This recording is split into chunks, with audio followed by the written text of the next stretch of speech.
Mars, the Earth, in opposition, as we call it. In your opinion, what do these transverse strikes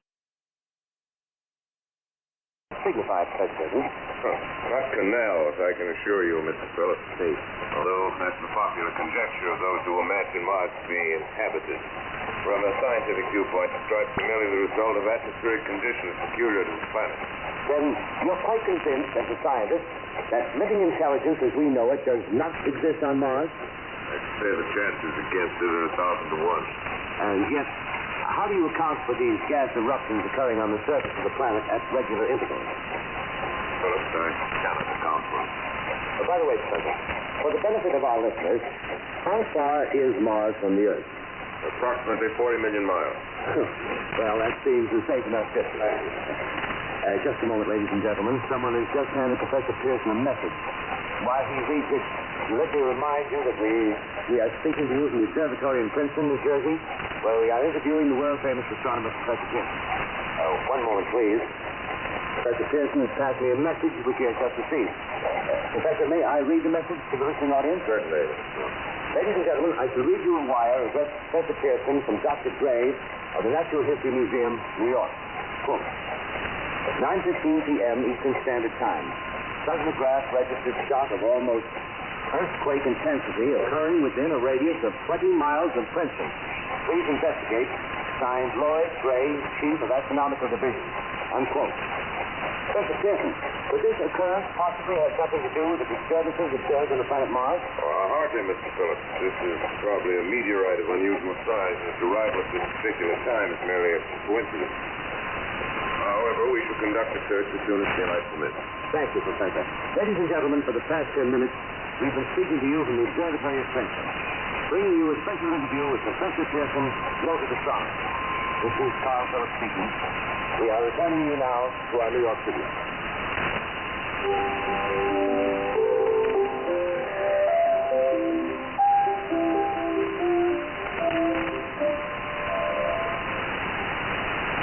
Ladies and gentlemen, here is the latest bulletin from the Intercontinental Radio News, Toronto, Canada. Professor Morse of Macmillan University reports observing a total of 3 explosions on the planet Mars between the hours of 7:45 p.m. and 9:20 p.m. Eastern Standard Time. This confirms earlier reports received from American observatories. Now, nearer home, comes a special bulletin from Trenton, New Jersey. It is reported that at 8:50 p.m., a huge flaming object, believed to be a meteorite, fell on a farm in the neighborhood of Grover's Mill, New Jersey, 22 miles from Trenton. The flash in the sky was visible within a radius of several hundred miles, and the noise of the impact was heard as far north as Elizabeth. We have dispatched a special motor unit to the scene, and we'll have our commentator, Carl Phillips, give you a word picture of the scene as soon as he can reach there from Princeton. In the meantime, we take you to the Hotel Martinet in Brooklyn, where Bobby Millett and his orchestra are offering a program of dance music.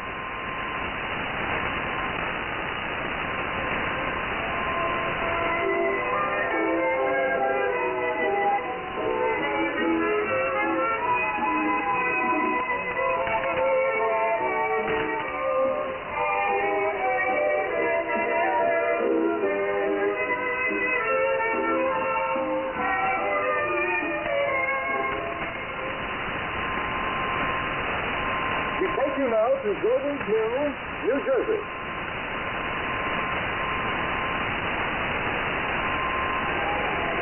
Ladies and gentlemen, this is Carl Phillips again, out at the Wilmot Farm, Grover's Mill, New Jersey.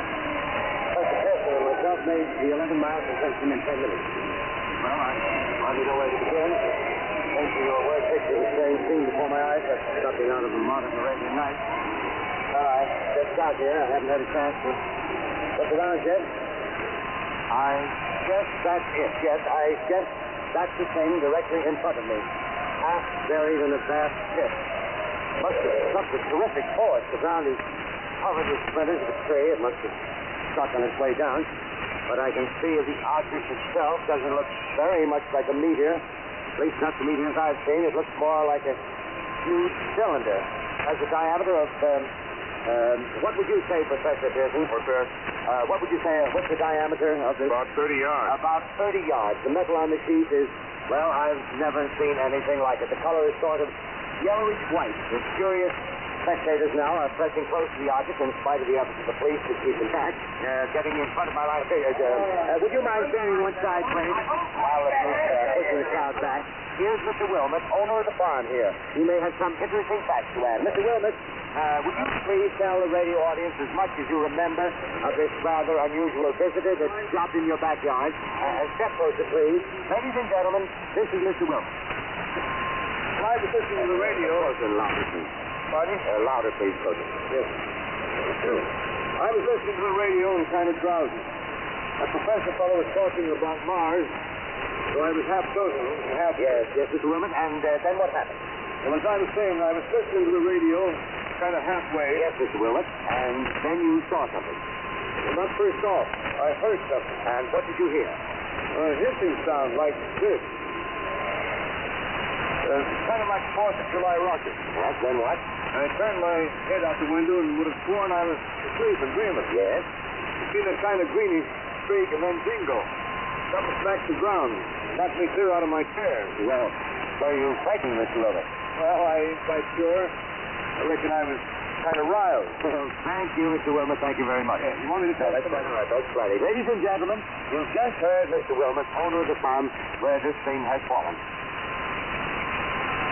I wish I'd convey the atmosphere, the background of this fantastic scene. Hundreds of cars are parked in a field in back of it. The police are trying to rope off the roadway leading into the farm, but it's no use. They're breaking right through. Cars' headlights throw an enormous spotlight on the pit where the object has buried. Now, some of the more daring souls now are butting near the edge. Their silhouettes stand out against the metal beam. One man wants to touch the thing. He's having an argument with the policeman. Now, the policeman wins. Now, ladies and gentlemen, there's something I haven't mentioned in all this excitement, but it's becoming more distinct. Perhaps you've caught it already on your radio. Listen, please. Do you hear it?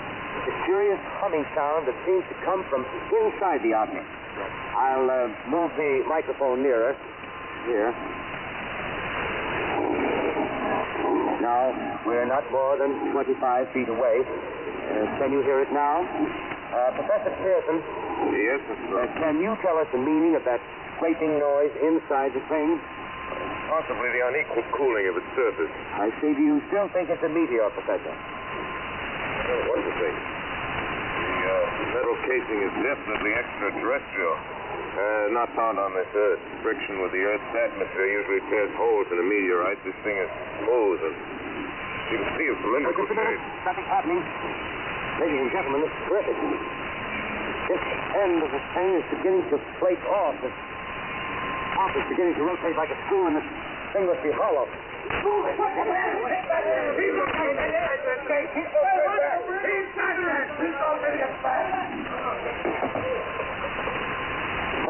He's off! The top blue! Ladies and gentlemen, this is the most terrifying thing I've ever witnessed. Wait a minute. Someone's calling someone or something. I can see coming out of that black hole through luminous disc. The eyes, it might be a face, might be almost good heaven. Something wriggling out of the shadow like a gray snake. Now it's another one, and another one, and another one. They look like tentacles to me. I can see the thing's body now. It's large. It's large as a bear. It's glistening. It's like wet leather, but face.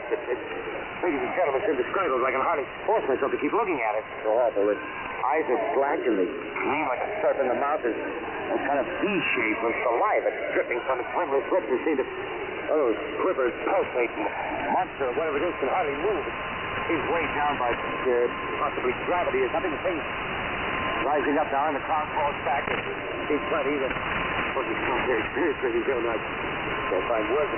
Well, pull this microphone with me as I talk. I'll have to stop the script until I can take a new position. Hold on, will you please? I'll be right back in a minute.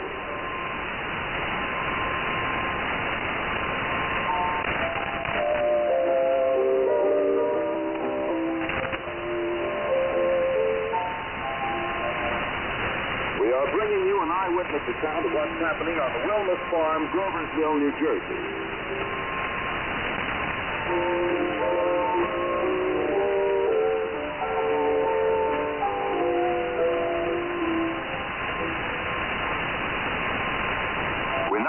you to Carl Phillips at Grover's Mill. Ladies and gentlemen, my honor. Ladies and gentlemen, here I am, back of the stone wall that adjoins Mr. Wilmer's garden. From here, I get a sweep of the whole scene. I'll give you every detail as long as I can talk and as long as I can see. More state police have arrived. They're drawing up a cordon in front of the pit. About 30 of them. No need to push the crowd back now. They're willing to keep their distance. The captain is conferring with someone. Can't quite see who. Ah, yes, I believe it's Professor Pearson. Yes, it is. Now they've parted, and the professor moves around one side, studying the object while the captain and two policemen advance with something in their hands. I can see it now. It's a white handkerchief tied to a pole. Flag of truce. Those creatures know what that means, what anything means. Wait a minute, something's happening. Some shape is rising out of the pit. I can make out a small beam of light against a mirror. What's that? There's a shed of flame springing from that mirror, and at least twice as fantastic men. Strike them head on. Oh, Lord, they're turning into flames. Field caught by the woods of barns. There's gas spreading everywhere. Coming this way now, about 20 yards to my right.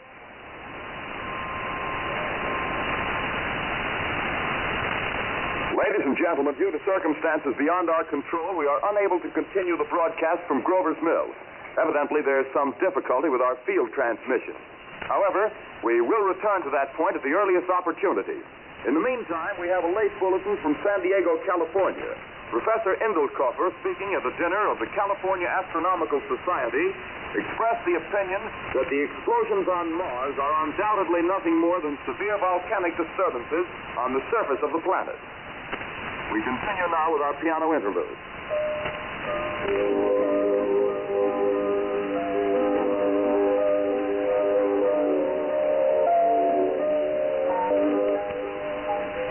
Ladies and gentlemen, I've just been handed a message that came in from Grover's Mill by telephone. Just one moment, please. At least 40 people, including 6 state troopers, lie dead in a field east of the village of Grover's Mill. Their bodies burned and distorted beyond all possible recognition. The next voice you hear will be that of Brigadier General Montgomery Smith, commander of the state militia at Trenton, New Jersey. I have been requested by the governor of New Jersey to place the counties of Mercer and Middlesex as far west as Princeton and east to Jamesburg under martial law. No one will be permitted to enter this area except by special pass issued by state or military authorities. 4 companies of state militia are proceeding from Trenton to Grover's Mill and will aid in the evacuation of homes within the range of military operations. Thank you. You have just been listening to General Montgomery Smith, commanding the state militia at Trenton. In the meantime, further details of the catastrophe at Grover's Mill are coming in. The strange creatures, after unleashing their deadly assault, crawled back in their pit and made no attempt to prevent the efforts of the firemen to recover the bodies and extinguish the fire. The combined fire departments of Mercer County are fighting the flames which menace the entire countryside. We have been unable to establish any contact with our mobile unit at Grover's Mill, but we hope to be able to return you there at the earliest possible moment. In the meantime, we take you to... Just one moment, please.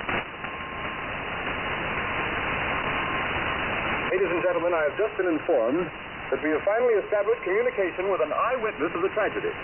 Professor Pearson has been located at a farmhouse near Grover's Mill, where he has established an emergency observation post. As a scientist, he will give you his explanation of the calamity. The next voice you hear will be that of Professor Pearson, brought to you by direct wire. Professor Pearson. Of the creatures in the rocket cylinder at Grover's Mill, I can give you no authoritative information, either as to their nature, their origin, or their purposes here on Earth. Of their destructive instrument, I might venture some conjectural explanation. For want of a better term, I shall refer to the mysterious weapon as a heat ray. It's also evident that these creatures have scientific knowledge far in advance of our own.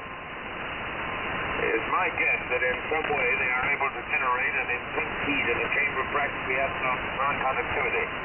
This is keeps projecting a parallel beam against any object they choose by means of a polished parabolic mirror of unknown composition, much as the mirror of a lighthouse projects a beam of light. That is my conjecture of the origin of the heat ray. Thank you, Professor Pearson. Ladies and gentlemen, here is a bulletin from Trenton. It is a brief statement informing us that the charred body of Carl Phillips has been identified in the Trenton Hospital. Now, here's another bulletin from Washington, D.C. The Office of the Director of the National Red Cross reports 10 units of Red Cross emergency workers have been assigned to the headquarters of the state militia, stationed outside of Grover's Mill, New Jersey. Here's a bulletin from State Police, Princeton Junction. The fires at Grover's Mill and vicinity are now under control. Scouts report all quiet in the pit, and there is no sign of life appearing from the mouth of the cylinder. Now, ladies and gentlemen, we have a special statement from Mr. Harry McDonald, Vice President in charge of operations. We have received a request from the State Militia of Trenton to place at their disposal our entire broadcasting facility. In view of the gravity of the situation, and believing that radio has a responsibility to serve in the public interest at all times, we are turning over our facilities to the State Militia at Trenton. We take you now to the field headquarters of the state militia near Grover's Mill, New Jersey. This is Captain Lansing of the Signal Corps, attached to the state militia, now engaged in military operations in the vicinity of Grover's Mill. Situation arising from the reported presence of certain individuals of unidentified nature is now under complete control. The cylindrical object lies in a pit directly below our position, surrounded on all sides by 8 battalions of infantry, without heavy field pieces, but adequately armed with rifles and machine guns. All cause for alarm, if such cause ever existed, is now entirely unjustified. Things, whatever they are, do not even venture to poke their heads above the pit. I can see their hiding place plainly in the glare of the searchlights here. With all their reported resources, these creatures can scarcely stand up against heavy machine gun fire. Anyway, it's an interesting outing for the troops. I can make out their khaki uniforms crossing back and forth in front of the light. Looks almost like a real war. There appears to be some slight smoke in the woods bordering the Millstone River, probably fire started by campers. Well, we ought to see some action soon. One of the companies is deploying on the left flank. A quick thrust and it'll all be over. Now, wait a minute. I see something on top of the cylinder. No, it's nothing but a shadow. Now the troops are on the edge of the Wilmot Farm. 7,000 armed men closing in on an old metal tube. A tub, rather. Well, wait, that wasn't a shadow. It's something moving. Solid metal, kind of a shield-like affair rising up onto the cylinder. Going higher and higher. What? It's standing on legs. Actually rearing up on a sort of metal framework. Now it's reaching above the trees and the searchlights are on it. Hold on.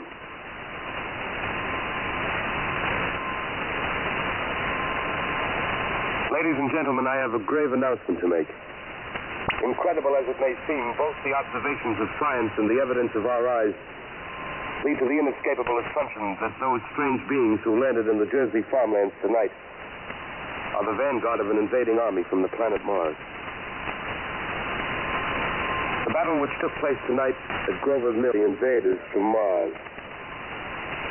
120 known survivors. The rest strewn over the battle area from Grover's Mill to Plainsboro, crushed and trampled to death under the metal feet of the monster, or burned to cinders by its heat ray.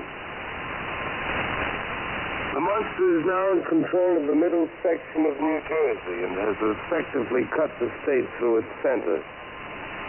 Communication lines are down from Pennsylvania to the Atlantic Ocean. Railroad tracks are torn and service from New York to Philadelphia discontinued, except routing some of the trains through Allerton and Phoenixville. Highways to the north, south, and west are clogged with frantic human traffic. Police and army reserves are unable to control the mad flight. By morning, the fugitives will have swelled Philadelphia, Camden, and Trenton. It is estimated to twice their normal population. Martial law prevails throughout New Jersey and eastern Pennsylvania. At this time, we take you to Washington for a special broadcast on the national emergency. The Secretary of the Interior.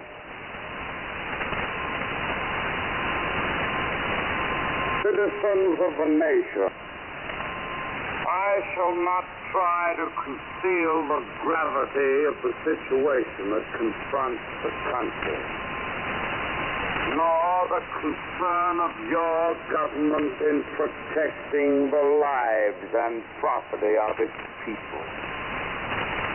However, I wish to impress upon you, private citizens and public officials, all of you, the urgent need of calm and resourceful action. Fortunately, this formidable enemy is still confined to a comparatively small area, and we may place our faith in the military forces to keep them there.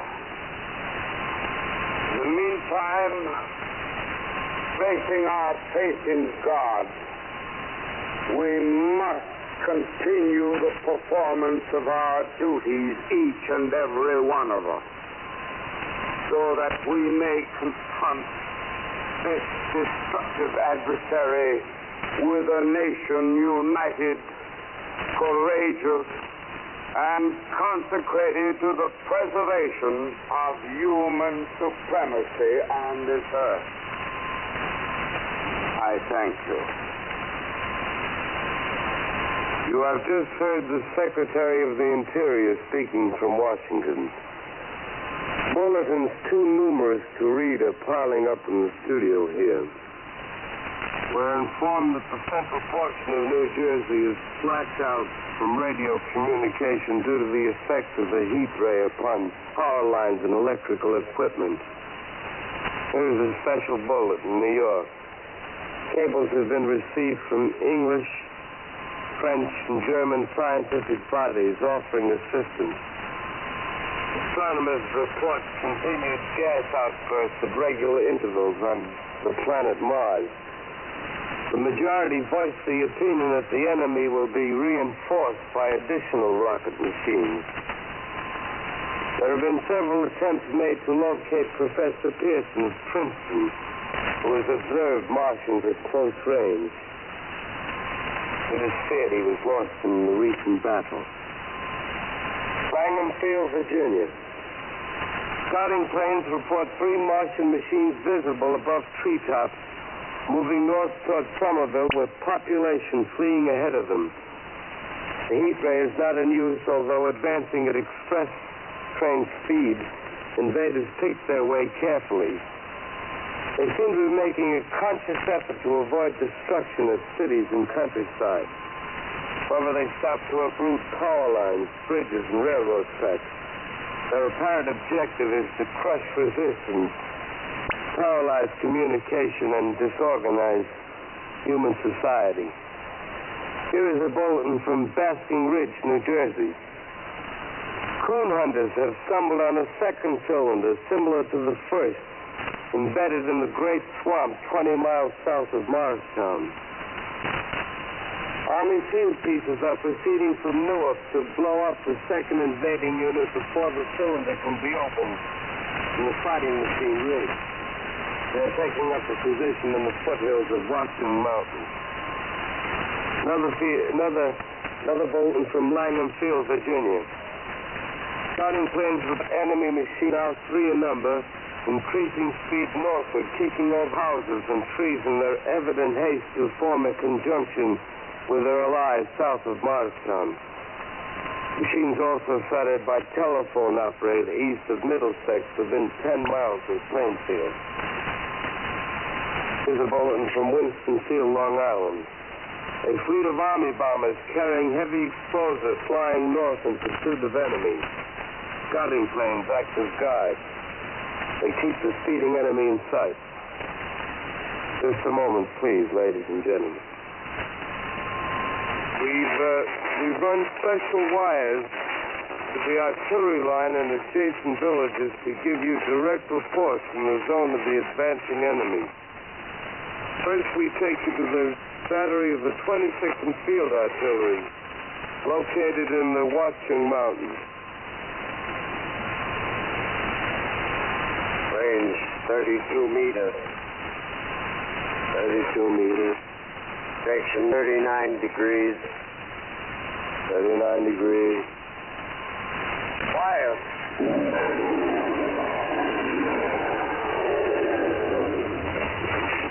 140 yards to the right, sir. Hit range 31 meters. 31 meters. Section 37 degrees. 37 degrees. Fire.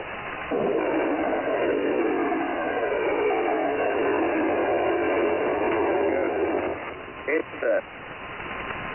Got the tripod of one of them. They're stopped.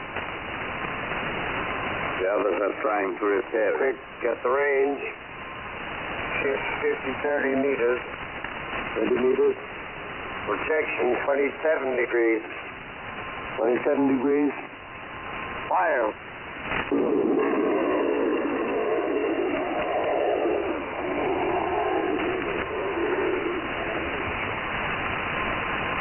You can still land, sir. Letting off a smoke. What is it? Next group, sir. Moving this way. Back close to the ground. Moving fast. Put on gas mask. Ready to fire.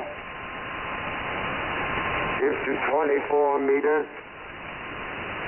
24 meters. Projection 24 degrees. 24 degrees. Fire.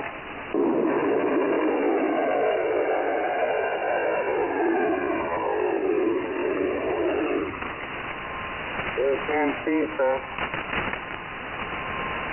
Nothing near. Just the rain. 13 feet. Meters. 23 meters. 23 meters.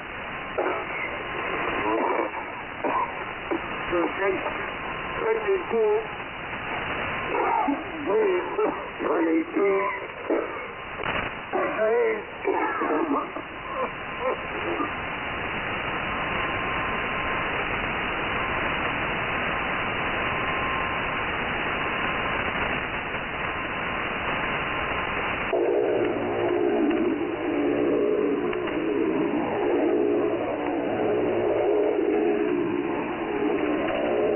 Bombing plane B-843 off Mayo, New Jersey. Lieutenant Booth, commanding in Bombers, reporting to Commander Fairfax, Langham Field. This is Booth reporting to Commander Fairfax, Langham Field. Enemy tripod machines now in sight. Reinforced by 3 machines from the Mars-bound cylinder. 6 altogether. 1 machine partially crippled. Believed hit by shell from army gun in Watchung Mountain. And now appears silent. A heavy black fog hanging close to the earth of extreme density, nature unknown. No sign of heat ray. Enemy now stands east, crossing Passaic River into the Jersey marshes. Another straddles the Pulaski Skyway. Evident objective is New York City. We're pushing down a high-tension power station.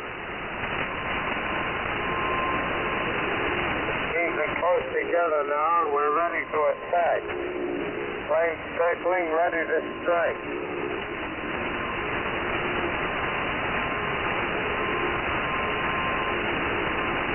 In yards, and we'll be over the front.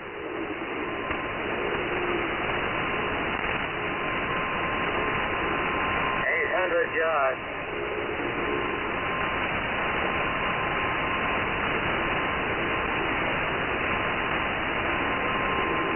600.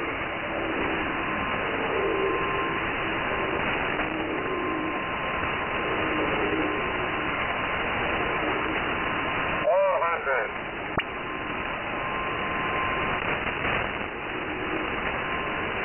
200.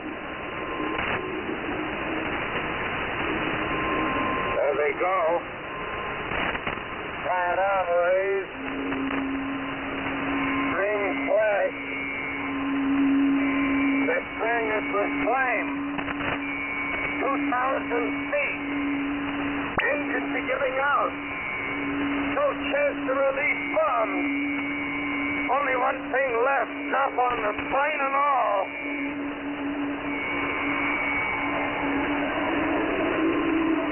We're diving on the first one.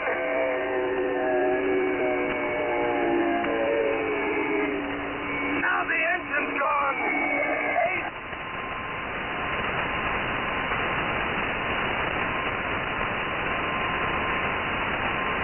This is Bayonne, New Jersey, calling Langham Field.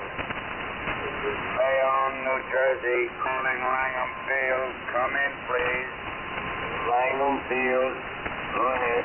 8 Army bombers in engagement with enemy tripod machines over Jersey Flat.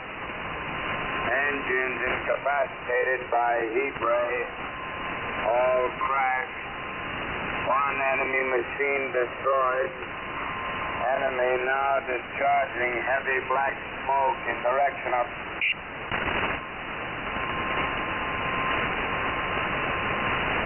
Newark, New Jersey. Newark, New Jersey. Warning. Poisonous black smoke pouring in from Jersey marshes. Reaches some speed. Gas mask useless. Earth population to move into open spaces. Automobiles use route 7, 23, 24. Avoid congested areas. Smoke now spreading over Raymond Boulevard.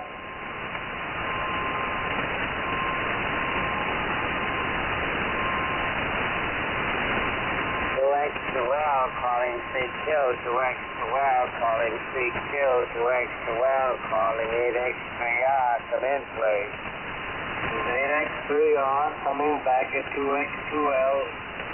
Eyes reception. Eyes reception. Stay please. Where are you, 8X3R? What's the matter? Where are you?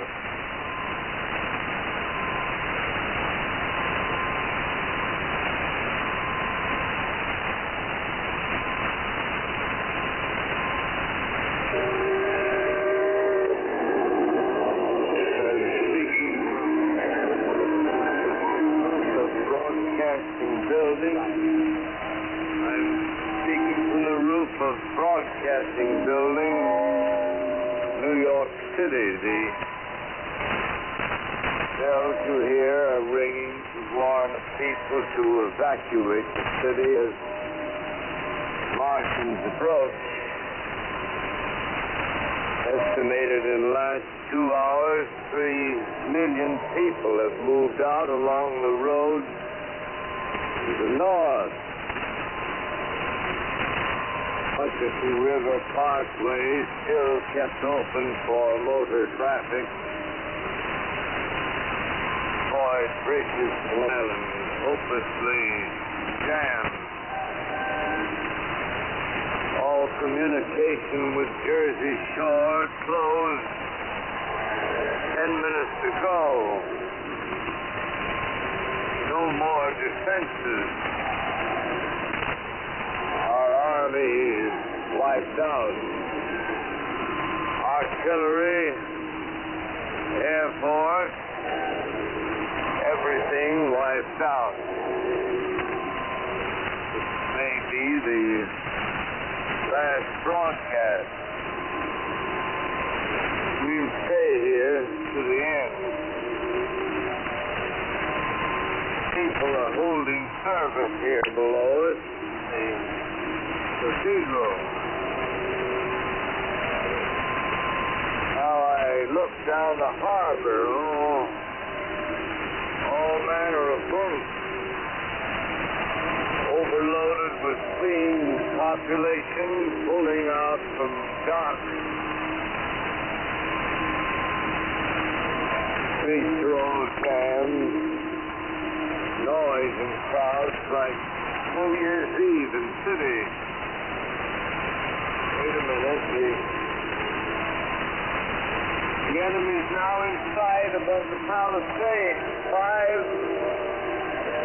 Five great machines. First one is crossing the river. I can see it from here, waiting the Hudson like a man waiting through a brook. A bulletin is handed me. Martian cylinders are falling all over the country.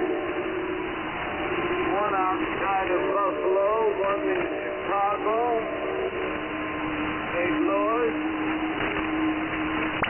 Seems to be timed and spaced.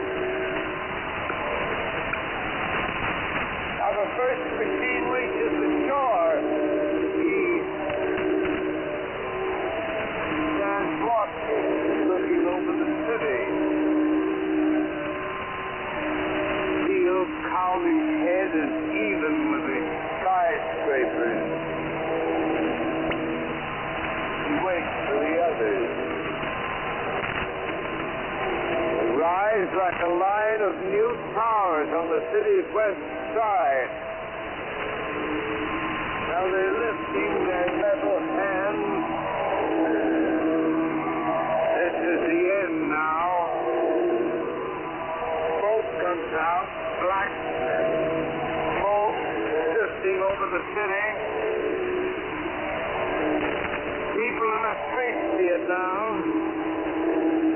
They're running toward the East River, thousands of them, dropping in like rats.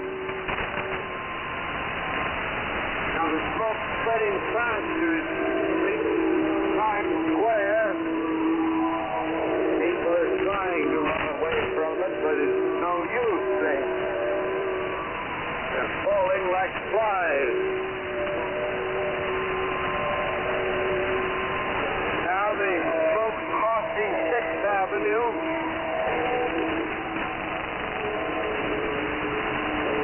5th Avenue.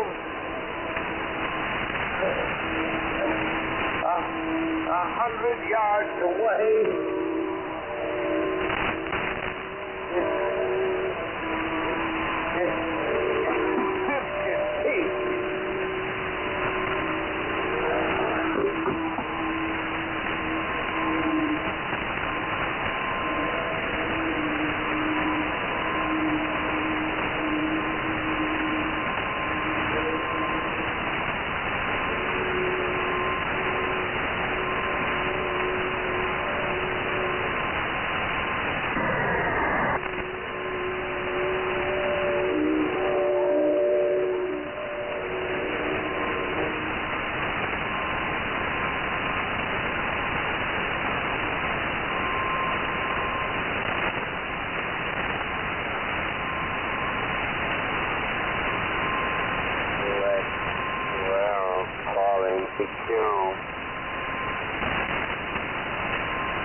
are listening to a CBS presentation of Orson Welles and the Mercury Theater on the air in an original dramatization of The War of the Worlds by H.G. Wells. The performance will continue after a brief intermission. This is the Columbia Broadcasting System. The War of the Worlds by H.G. Wells, starring Orson Welles and the Mercury Theater on the air.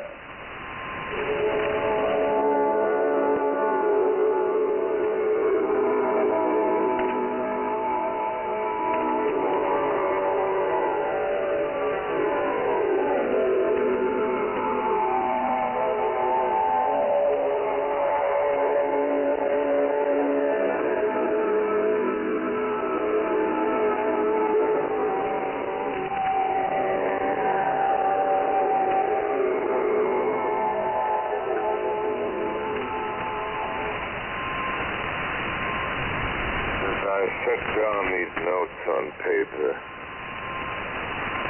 I'm obsessed by the thought that I may be the last living man on Earth. I've been hiding in this empty house near Grover's Mill. Small island of daylight cut off by the black smoke from the rest of the world. All that happened before the arrival of these monstrous creatures in the world now seems part of another life. Life that has no continuity with the present. Furtive existence, the lonely derelict who pencils these words on the back of some astronomical notes bearing the signature of Richard Pearson. Look down at my blackened hand. Try to connect them with a professor who lives at Princeton and who, on the night of October 20th, glimpsed through his telescope an orange flash of light on a distant planet. My wife,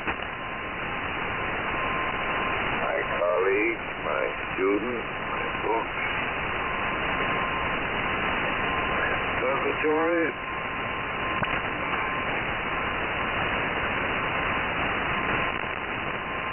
My world. Where are they? Did they ever exist? Am I Richard Pierce? What day is it? 2 days exist without calendars. There's time past when there are no human hands left to wind the clock.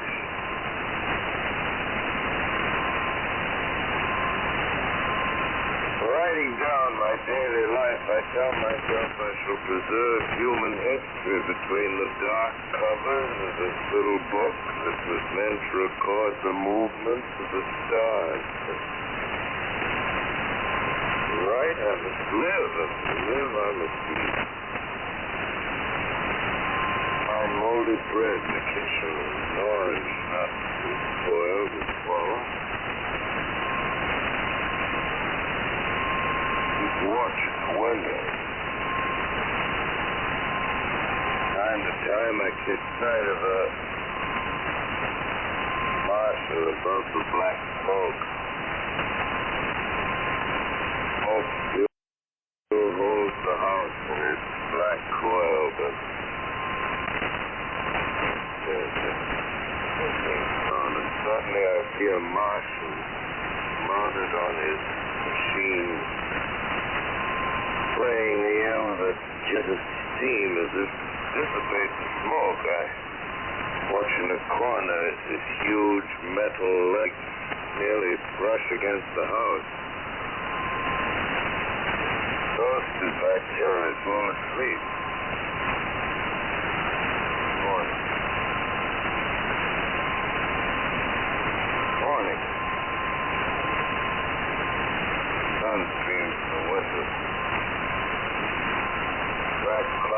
gas is lifted and scorched meadows to the north look as though a black snowstorm had passed through. I venture from the house and make my way to a road without traffic. Where there are wrecked car, baggages, flashing skeletons. Push on north. For some reason I feel safer trimming these monsters than owning weapons. And I keep a careful watch. I've seen the marshals feed. If one of their machines appear over the top of trees, I'm ready to fling myself flat on the earth. Come to a chestnut tree.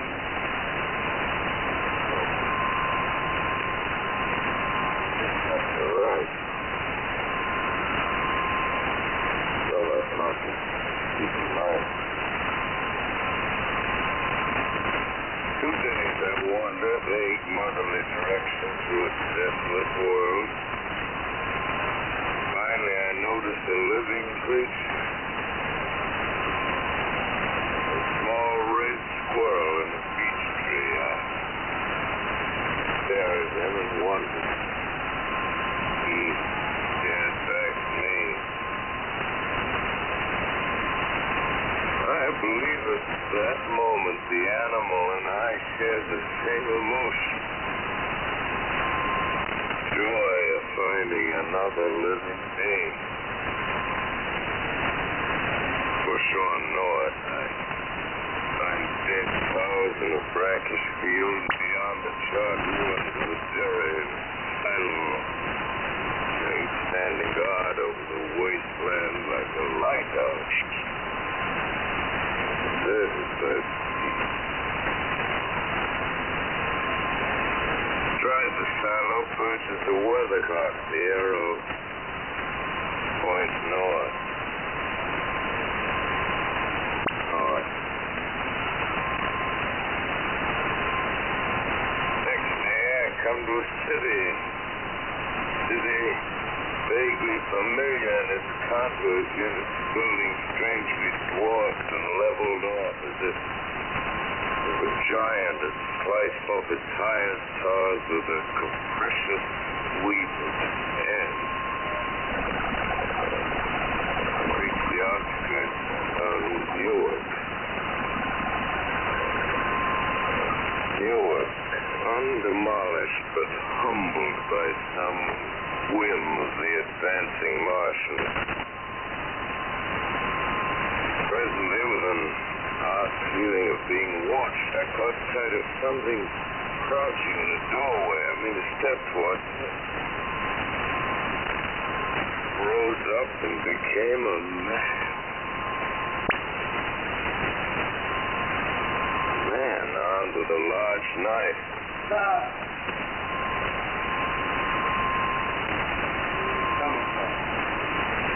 I come from many places. A long time ago from Princeton.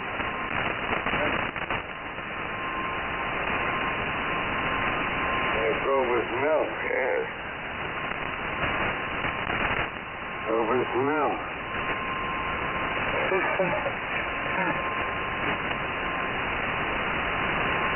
There's no food here. This is my country. Always send a town down the river. There's only food for one. Which way are you going? I don't know.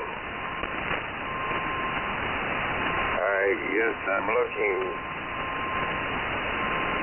for people. What was that? You hear something just then? No. Only a bird.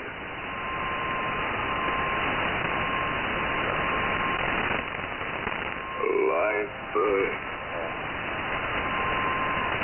Get to know the birds have shadows these days. Hey, we're in the open here. pull in this doorway here and talk. Have you seen any Martians? Nah. They're going over to New York. Tonight, the skies are alive with their lights. Just as if people were still living in it. Daylight can't see them. 5 days ago, a couple of them carried something big across the flats from the airport. I think they're learning how to fly. Fly? Yeah, fly.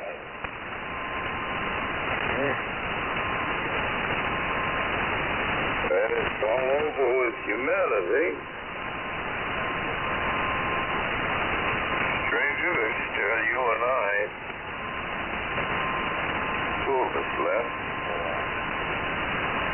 They got themselves in solid. They wrecked the greatest country in the world. Those green stars are probably falling somewhere every night. They've only lost one machine. There isn't anything to do. We're tired and we're licked. Where were you? You're in a uniform. Yeah, what's left of it. I was in the militia.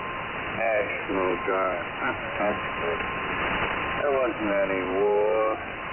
Any more than there's war between man and ant. Yes, but we're eatable ants. And they found that out. What do they do to us? I thought it all out. Right now, we're caught as we're wanted. A Martian only has to go a few miles to get a crowd on the run. But they won't keep on doing that. They'll begin catching us systematic, like keeping the best and storing us and things. They haven't begun on us yet. Not begun? Not begun. All that's happened so far is because we don't have sense enough to keep quiet.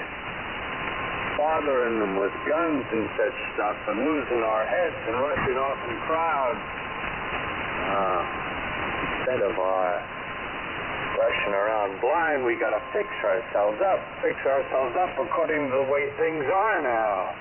Cities, nations, civilization, progress. But if that's so, what is there to live for? Well, there won't be any more concerts for a million years or so, and no nice little dinners at restaurants. If it's amusement you're after, I guess the game's up.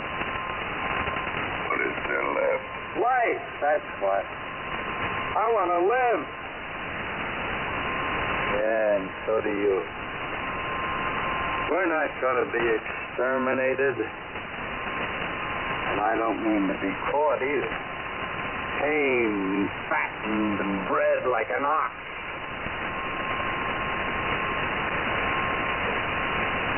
What are you going to do? I'm going on. Right under their feet. I got a plan. Free man as men is finished. We don't know enough. We got to learn plenty before we got a chance.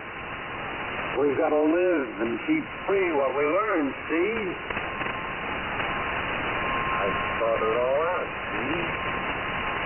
Oh, tell me the rest. Well, it isn't all of us that are made for wild beasts. That's what it got to. That's what it's got to be. That's why I watched you. All those little office workers that used to live in these houses. They be no good. They haven't any stuff in them. They run off to work. I've seen hundreds of them running to catch their commuters train in the morning, afraid they'd get canned if they didn't. Running back at night, afraid they wouldn't be in time for dinner. Lives insured and a little invested in case of accident.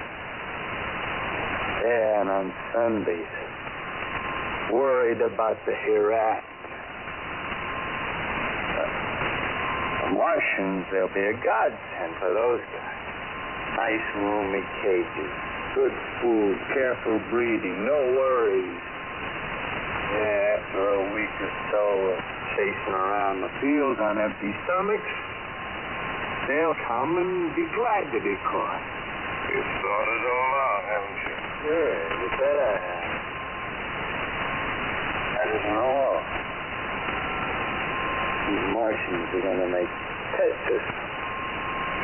Train them to do tricks. Who knows? Get sentimental over the pet boy who grew up and had to be killed. Yeah. Some maybe will train to hunt us. Yes, they will. There's men who do it flat.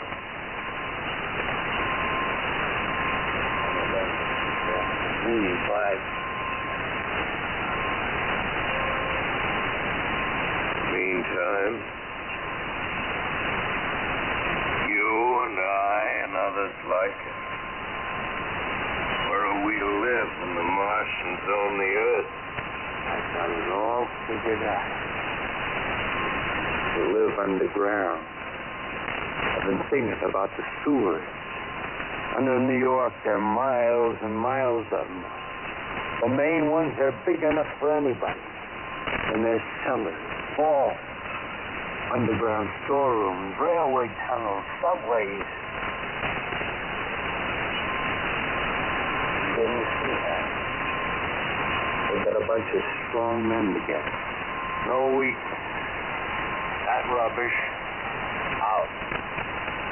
As you meant me to go. All right.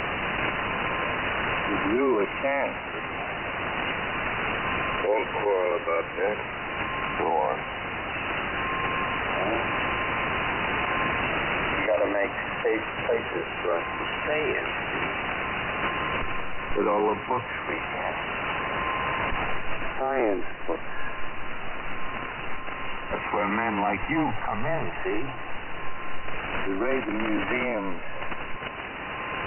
We'll even spy on the Martians. May not be so much we have to learn before. Just imagine this. 4 or 5 of their own fighting machines suddenly start off. Heat rays right and left. Not a Martian in them. Not a Martian in them, see? But men. Men who've learned the way how. Maybe in our time. Gee. Imagine having one of them lovely things with a heat ray wide and free. We turn it on Martians. We turn it on men. We bring everybody down on their knees. That's your plan.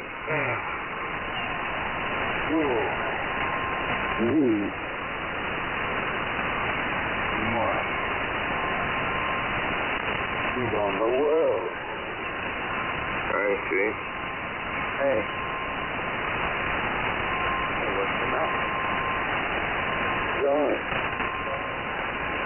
Not to your world. Bye, stranger.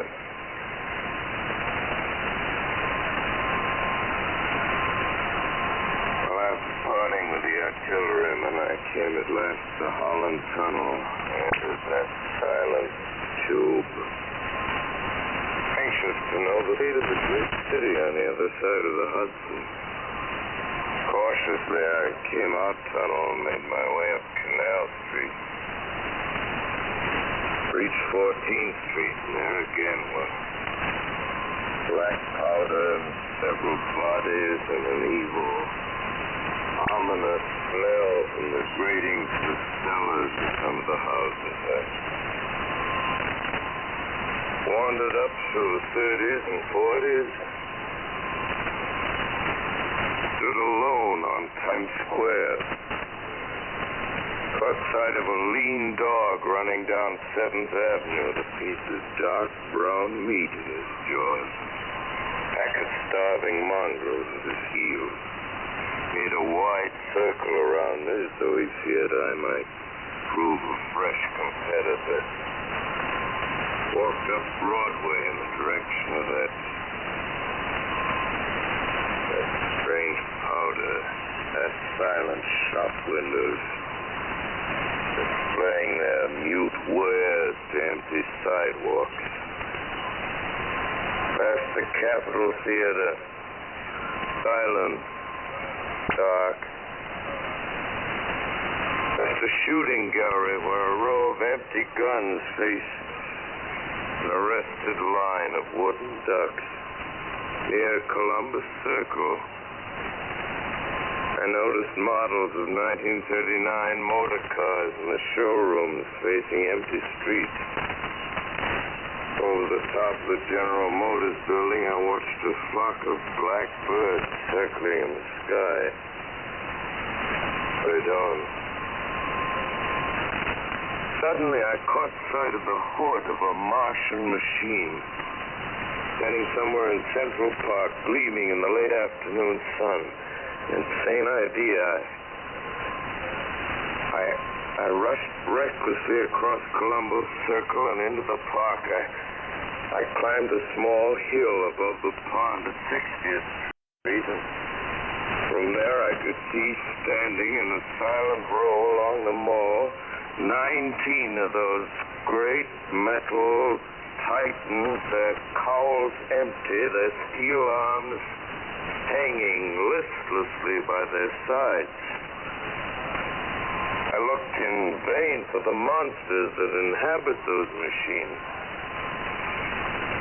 Suddenly, my eyes were attracted to the immense flock of black birds that hovered directly below me. They circled to the ground. And there before my eyes, dark and silent, lay the Martians with the hungry birds pecking and tearing brown shreds of flesh from their dead bodies. Later, when their bodies were examined in laboratories, it was found that they were killed by the putrefactive and diseased bacteria against which their systems were unprepared. Plain, after all, man's defenses had failed. Out of the humblest thing that God, as wisdom, put upon this earth. Before cylinder fell, there was vision through all the deep of space. No life existed beyond the petty surface of our minute sphere. Now we see further. Dim and wonderful is the vision I've conjured up in my mind of life spreading slowly from this little seedbed of the solar system throughout the inanimate vastnesses of sidereal space. But remote dream. Maybe that the destruction of the Martians is only a reprieve to them and not to us. The future ordained, perhaps. Strange it now seems to sit in my peaceful study at Princeton, writing down this last chapter of the record begun at a deserted farm in Grover's Mill. Strange to watch children playing in the streets. Strange to see young people strolling on the green where the new spring grass heals the last black scars of the road. Strange to watch the sightseers enter the museum where the disassembled parts of a Martian machine are kept on public view. Strange when I recall a time when I first saw it. Bright, clean cut, hard, silent. And the dawn of that last great day.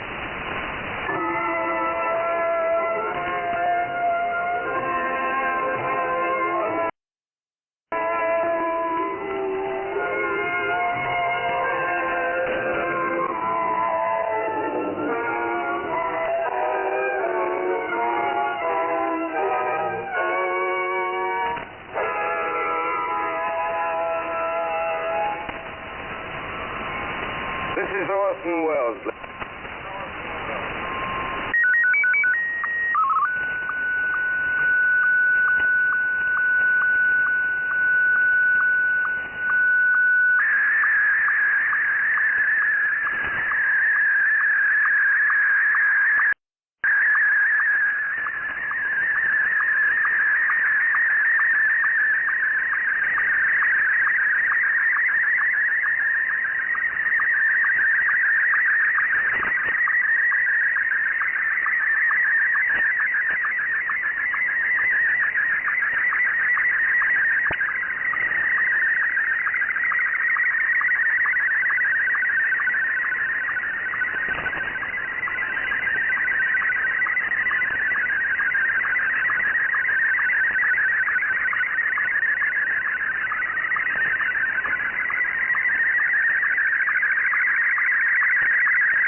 Off the ionosphere.